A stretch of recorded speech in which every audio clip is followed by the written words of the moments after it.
one of the reasons I really like traveling in Asia is just the history here is so easy to understand because it's easy to understand because it's not quite as massive as say China or the Soviet Union or Russia and so on and so forth. And you can, by studying the history here, understand what was happening in the centralized districts of whatever ideology happened to be the fancy of the day.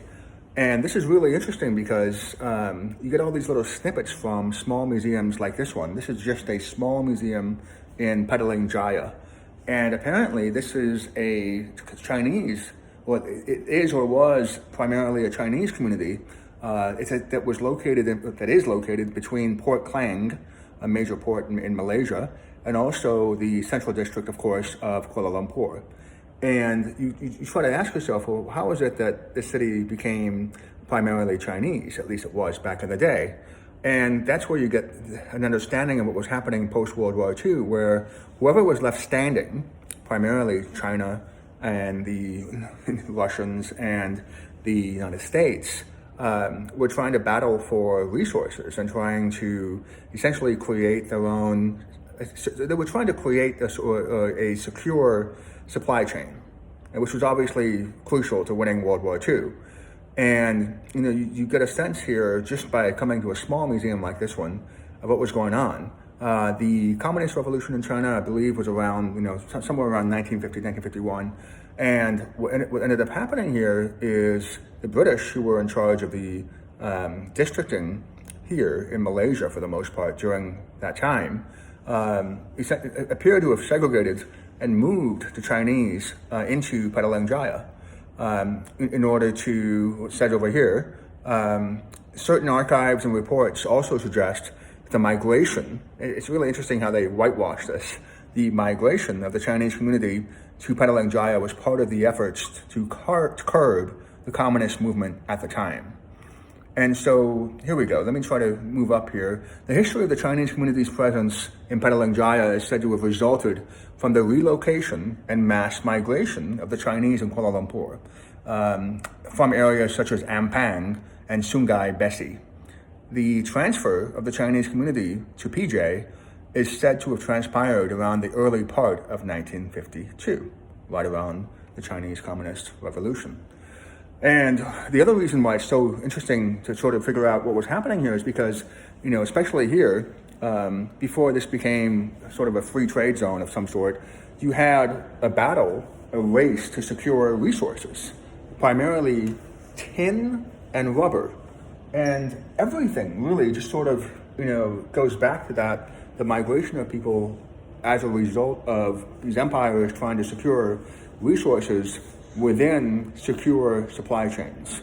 And this is just so interesting here. I don't know if you can see this one. That is a stock certificate of the Kuala Lumpur Rubber Company. The capital invested appears to be 180,000 pounds, only for 5 shares. What's the date on this? 1912.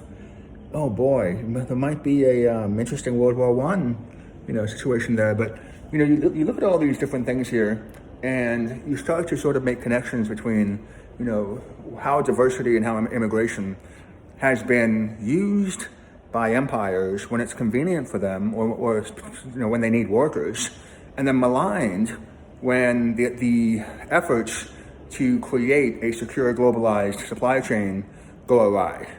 And if it goes particularly off, that's when you have war. When you're trying to split these communities, or at least segregate them in ways that make it easier to govern, workers. You obviously are in a position where you can learn a lot about the culture just through basic surveillance. Now, of course, it's much easier. But even back then, of course, you put everyone in one place and you can see different dialects. You can start to create a roadmap of some sort in terms of understanding cultures. And that was probably another reason why the great powers thought it was a good idea to engage in cultural or racial segregation. And you really, really get a sense when you're looking at all these beautiful, beautiful objects. Whether it's gold or just the dress, you sort of get a sense that all of these things are not necessarily byproducts of an empire's desire to create a secure supply chain, but just a fascinating movement of people all around the world. And that's ultimately what history is all about, is the voluntary or involuntary migration of people and then their attempts to integrate, whether successfully or unsuccessfully, within different societies. And whether or not that integration or the efforts to integrate create or at least lead to incremental progress in understanding each other and each other's cultures. That's really what history is all about.